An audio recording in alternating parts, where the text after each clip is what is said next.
হ্যাঁ যাবো তো, সবাই মিলে যাবো, কিন্তু ভাল লাগলে আগে কষ্ট কেন? হ্যাঁ, এই যে পোশাকটা পরছি, সানগ্লাসটা লাগাইছি, এই শার্ট, এই প্যান্ট, এই জুতা আগে দেখছো? হ্যাঁ, হাউ এম আই লুকিং বলতে হবো না? আপনি যদি বাংলা ভাষাভাষী মানুষ হয়ে থাকেন তাহলে এই ভিডিওতে অন্তত পক্ষে আপনাকে কংগ্রাচুলেশন দেওয়া যায়। দুইটা ডাব কাট, দুইটা কাট, টাকা পয়সা যা লাগে আমি দেবো না, সে দেবে, আমার কাছে টাকা নাই। কারণ হচ্ছে এই ভিডিওতে আজকে আমরা এমন একজন মানুষকে নিয়ে কথা বলতে যাচ্ছি যাকে আপনি অবশ্যই চিনে থাকবেন। ভিতরে আসেন। তাহলে তো প্রমাণই হয়ে গেল। কি? খোলা আসমানের নিচে আপনি কেস দিয়ে দেন, নারী নির্যাতনের কেস। ঘরে ঢুকলার কথা আছে। এই মানুষটার নাম হচ্ছেন মোশাররফ করিম। আপনারা ইতিমধ্যে মোশাররফ করিমকে চিনে থাকবেন, কারণ বাংলাদেশে আছেন আর মোশাররফ করিমকে চিনেন না তা হতেই পারে না। বাই দ্য ওয়ে, মোশাররফ করিমকে অনেকে কনসিডার করেন নাটক জগতের কিং বলে। আমি গ্যারান্টি দিতে পারতেছি না ওরা পলাইব। কার লোকে পলাইবে? পলানের মানুষের অভাব আছে। ছোট্ট একটা মোবাইলের মধ্যে হাজার হাজার মানুষ বিজনেস করতেছে, যে কোনো একটারে দূরে পলাই যাবে।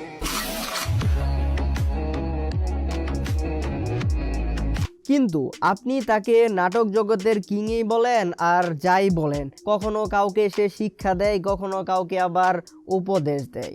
এই উপদেশ আর শিক্ষার মাঝে আপনি যদি কখনো কাউকে প্রপোজ করে থাকেন আর এই প্রপোজ যদি মিস হয়, তাহলে মোশাররফ করিমের এই টেকনিক ফলো করতে ভুলবেন না, কারণ এটা কাজ করবে 100% গ্যারান্টি সহ। খবরদার, তোমরা একজন আমাকে ফোন দিবা না, কোনোদিন ফোন দিবা না। আমার অনেক ক্ষতি তোমরা করছো, অনেক অনেক প্রতারণা আমার সঙ্গে করছো। তোমরা প্রেমের অভিনয় করে আমার বুকে পরপর ছুরি মারছো, বহুবার মারছো। আমি আজকে মারা যাচ্ছিলাম, একটা মেয়ে আমার জীবন রক্ষা করছে। এত সুন্দর, এত সুন্দর, এত মায়াবতী মেয়ে আমি আমার জীবনে দেখি নাই। এর পাশাপাশি কেউ যদি আপনাকে জ্ঞানী বলতে অস্বীকার করে, তাইলে জাস্ট এই কাজটা ফলো করবেন, আপনারে জ্ঞানী কইতে উনি বাধ্য। এটা সম্পর্ক পাঠা এক কপি বলি দেওয়া যায়, সম্পর্ক এক কপি বলি দেওয়া যায় না। এটা বলি দিতে হয় আস্তে আস্তে। আমি আস্তে আস্তে তো বলি দিয়ে মোশাররফ করিম হচ্ছেন আমাদের গ্রেটেস্ট হিরো, কারণ ওনারে দেখে আমরা অনেক কিছু শিখি। যেমন ধরেন, আমি যদি কাউকে ধমকি দেই, তাইলে আমার ধমকিতে উনি কি করবে? কিছুই না। কিন্তু আমি যদি পাগল হই, তাইলে অনেক কিছু হতে পারে। এই তুই কার সামনে কার বাপরে বেয়াদব কইতাছস? তোরে কিন্তু আমি খাইলামু। এই তুই যা, ক্যাম্প ফায়ার করবো তোরে দিয়া।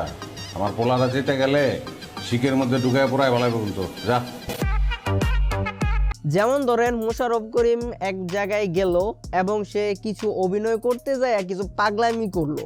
পাগলামি করার পর বলল, ও ভাই, উনি তো পাগল না, উনি তো জিনিয়াস। আর অন্যদিকে অনেক মানুষ মনে করলো, না উনি তো জিনিয়াস না, উনি তো একটা আস্তা পাগল। এখন কথা হচ্ছে, পাগল হোক আর যাই হোক, উনি কিন্তু ঠিক কামে ঠিক কাম করছে। আপনার হাতে পানি দেন, আপনাদের অনুমতি নিয়ে পানি খেতে হবে নাকি? আচ্ছা, এই ব্যাপারটা বুঝেন নাই, এই ব্যাপারটা সহজ করি। প্রথমত, আমরা কি মনে করি? আমরা কাউকে কথা বলতে এমন হ্যালো, আর উনি বলে আরে ভাই তুই দূরে সর। দ্যাট মিনস তার ভোকাল টোন কিন্তু অনেক হাই। আর এই ভিডিওগুলার টিকটক সহ আরও অন্যান্য সোশ্যাল মিডিয়ায় রাংবাজি করছে, দ্যাট মিনস রংবাজি করছে, যাই বলেন। মারণের ভয় আরে নদে আইবেন, আই দেখছি আর জীবন আরে বহুবার মারছে। আমি মাছ দরজায় গেছি, বারোই গেছি, একবার দুবার না বহুবার গেছি। আমি জানি জীবন কারে কয়।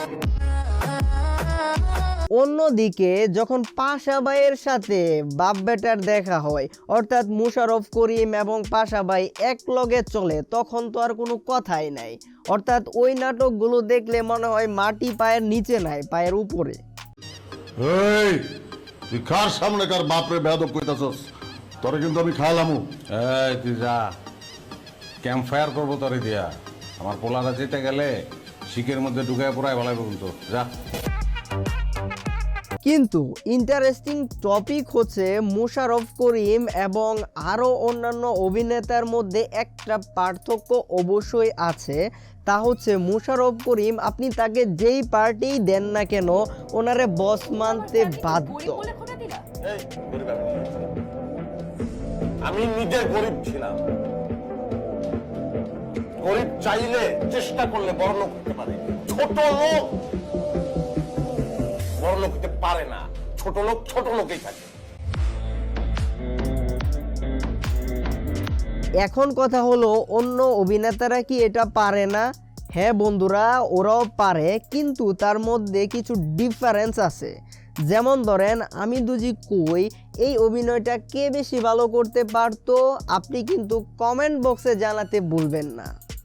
তোর আজকে খবর আছে, আমি পুলিশে খবর দেবো এখনই। দিস পুলিশে সাঁতার জানাস তুই? তো কি হয়েছে জানি নে। তাহলে পিড়ে পানিতে নামাবো। পরদিন পত্রিকায় নিউজ দেবো পানিতে ডুবে হোটেল ম্যানেজারের মৃত্যু। তুই করতে পারবি না, তোর পোলাপান করবো। পার্সোনালি আমি নিজেও টিকটক করি, সো এইটা নিয়ে কিন্তু কথা না। কথা হলো মোশাররফ করিম কি টিকটকার, এইটা আমার ধরতে এখনো মাথা ঘুরে ঝিমঝিম করতেছে ভাই। কল কি কোনো বস্তু? কল কেমনে করে আমার বুঝা? আমার বুঝা আছে, বুঝে যাবো। কল কেমনে করে? দোস্ত মা পোসাই দোয়া হোসাই। না না, মাপ চাইলে হইব না। বারবার ভুল করবি, বারবার মাপ চাবি, এটা কোনো কথা নাকি? বারবার ভুল করলে ওই ভুলটা তো ক্রাইম হয়ে যায়। আর একটা ক্রিমিনালরে আমি মাপ করবো না। মাঝে মধ্যে মনে হয় মোশাররফ করিম কি অ্যাক্টর, লেখক, না টিকটকার, না রংবাজ। এত রংবাজি মাথা খারাপ করার পরেও মোশাররফ করিম কিন্তু মাঝে মধ্যে এমন কিছু কথা বলে যা থেকে শিক্ষা অর্জন করা উচিত। আমি গ্যারান্টি দিতে পারতাম না, ওরা পলাইব। কার লোকে পলাইছে?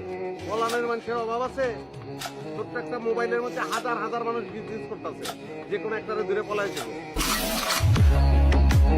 এই শিক্ষা অর্জন করতে যায় আবার অনেকে করেন এই কাজ। মানে ওই যে ফুটবলার আছে না, এমবাপ্পে, এমবাপ্পে, হ্যাঁ হ্যাঁ হ্যাঁ, কালা এমবাপ্পে। বিষয়টা একটু গোপন আছে, হালকা গোপন থাকার কারণ হচ্ছে খুব গরিবের পোলা ছিল, অভাবই ছিল। অভাবে সব আপনার চুরি করতো ছোটবেলা, আর চুরি করতো আর ধরতে গেলে দৌড় দিত, এমন দৌড় দিত আর জীবনে কেউ ধরতে পারে না।